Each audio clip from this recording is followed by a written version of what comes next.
Michigan has always loved versatile athletes. You don't even have to think hard about it. Charles Woodson, corner, receiver, returner, literally won the Heisman Trophy doing everything. Jabril Peppers, safety, linebacker, slot receiver, return man, running back, quarterback, you name it. Michigan used him like a chess piece. And even guys like more recent, Daxton Hill, showed that if you're athletic, smart, and tough, Michigan will find a way to get you on the field. Hello, everybody, and welcome to this week's show. It is Wednesday, February the 25th. I'm Johnny Kane, the host of Open Mic here on WJR. And what a week it's been, Just a couple days ago, watching that gold medal hockey game between the United States and Canada. Incredible theater. In the NBA, Pistons have a big week at home facing two of the top three teams in the Western Conference with the Spurs and the Thunder. And then coming up on Friday, Cleveland Cavaliers come to town. Spring training is underway down in Lakeland, Florida. Nice to see Tarek Skubal back out there. Miguel Cabrera is actually at camp this week, which is pretty exciting. Seeing him and Verlander in the same clubhouse again, it's like deja vu, But anyway, a lot to look forward to, a lot to come on tonight's show as we'll cover a little bit of ground. I want to start today, actually, by talking college football recruiting. And for that, we want to welcome in our first guest, Ayden Novak from Rochester Christian University, friend of the show. Ayden, good to have you back on, brother. How are you? Been great, Johnny. Thanks for having me on here. Yeah, I know not everybody can see your backdrop right now, but I can see it. And there's a lot of maize and blue, and that's good. That's good. Not everybody has a workspace like that, but what can you tell us about where you are? So this is my Michigan man cave. It's this is in my house that I've been living here my entire life. My dad made this room right about when I was born, and this has been the spot to watch all the Michigan sporting events. Basketball, football, baseball, hockey, you name it. This has been the room to do it all. And in case it hasn't given it away, we are diehard Michigan fans in this house. Yeah, well, it's given away now. No, that's good, man. It's the passion of sports, no matter who you root for. I don't have as much maize and blue in my house, but I do have one. I think I have one photo, and that's okay. But, obviously the big story with the Michigan program and transition to a new head coach going into next year with Kyle Whittingham and all that, for somebody who's grown up, loving the program, loving Michigan athletics, where do you kind of feel like you are with, kind of as we move on from everything that happened with Sharon Moore as far as like the headlines, and now they kind of get back to focusing on football and the program? How do you feel about just kind of the state of affairs in Ann Arbor right now? Well, now that we're past all the Sharon Moore shenanigans, if you will, I actually feel fantastic about this upcoming next couple years with Kyle Whittingham. I think he's the perfect fit for the head coaching job at Michigan with his coaching style, his experience. I think he's the perfect fit.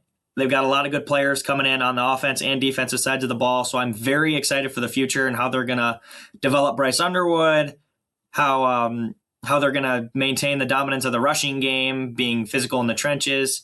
Kyle Whittingham, I think, is going to lead Michigan back to close to the top. If not, they're going to get to the top. Yeah, I like it, man. And it's great to have optimism. You always want to have optimism surrounding your program. I know I was talking to a friend of mine who's a big Michigan State guy the other day, and his excitement for Pat Fitzgerald leading their program. So, sometimes you just need to. I don't even need, but it's just nice to have a fresh start, and you say, okay, let's hit the reset button and see what this thing's going to look like. Obviously, in today's day and age, you guys have Michigan has such a tremendous rising talent in Bryce Underwood. You've got to develop the quarterback position, but you got to hammer recruiting as well, and that's why you're on the show this week. What can you tell us about a guy who might draw some comparisons to like a modern day Charles Woodson that's joining the Michigan program? Something that Michigan definitely needs, and I know those people that watched that vintage Michigan football in the 90s, watching Charles Woodson, they're excited to see something like that. They got a two-way coming in here in this next recruiting class, and he's all the hype for sure. He's definitely got all the talent in the world, and it's going to be exciting to see him on the field for the Wolverines, hopefully on both sides of the ball. Yeah, I'm looking forward to seeing what this guy looks like. And obviously, the ability of Kyle Whittingham to get him to Ann Arbor is a big get for him. Got to continue to stockpile that level of talent. Celeste Moa is his name. And for more on that, here is Ayden Novak's commentary on this kind of a human joystick who can make an impact on both sides of the football, and one of the coveted recruits headed to Ann Arbor next season.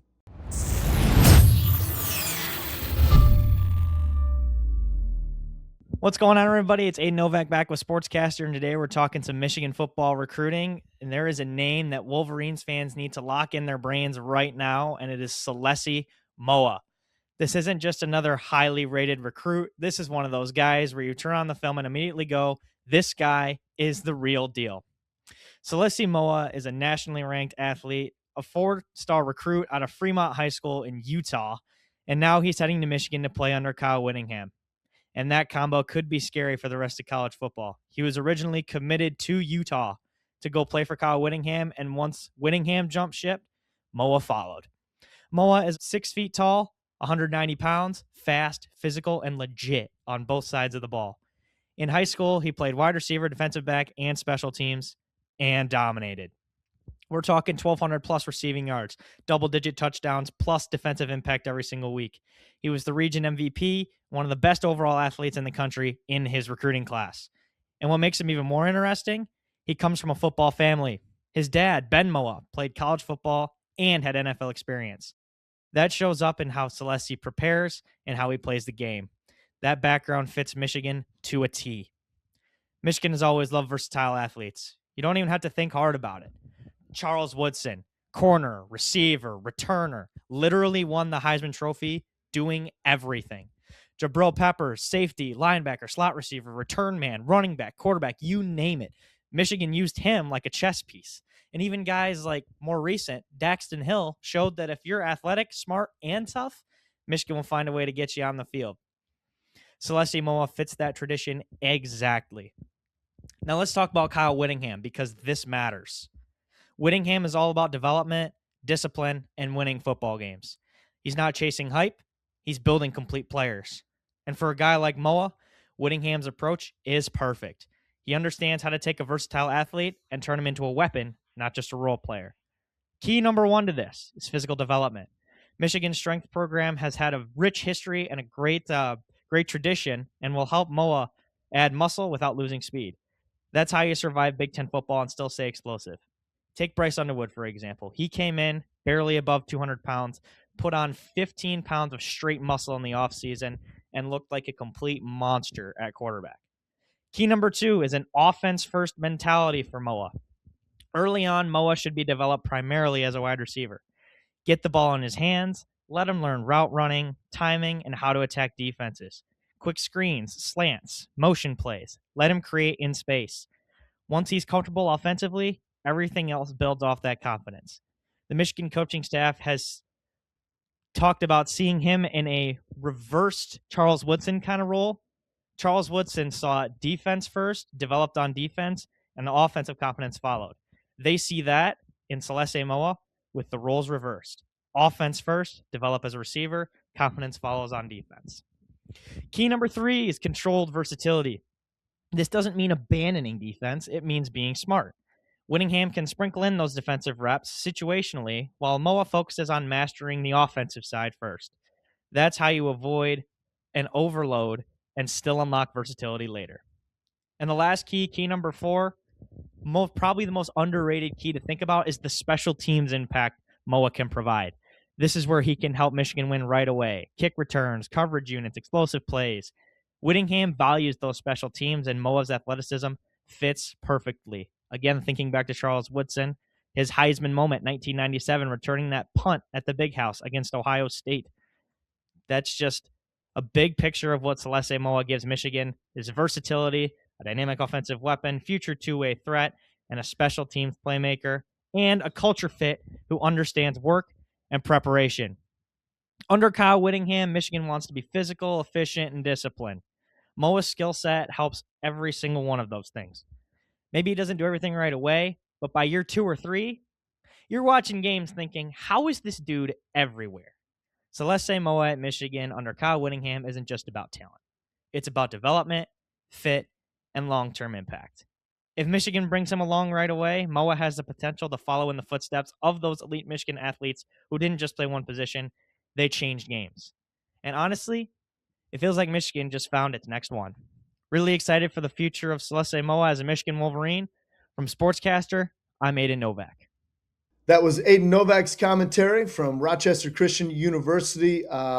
Really plugged into what's happening on the campus there in Ann Arbor with the Michigan football team. And this Celeste Moa, just excited to see what he can bring. Again, always a lot of upside when you talk about five-star recruits and what they're capable of doing. But if you look at the body of work of what Kyle Whittingham has been able to do in developing young elite talent, people should be optimistic about this young man joining the program there at Michigan. So, all right, that's a little off-season college football recruiting news to get us started here on a Wednesday night. When we come back, we're going to get into the transition we've seen from so many former athletes into the broadcast booth. Obviously, you have the name familiarity. Who's been able to do it at a high level, and why has that transition been so successful for so many? Gabe Loper from Wayne State University joins us next here on Open Mic.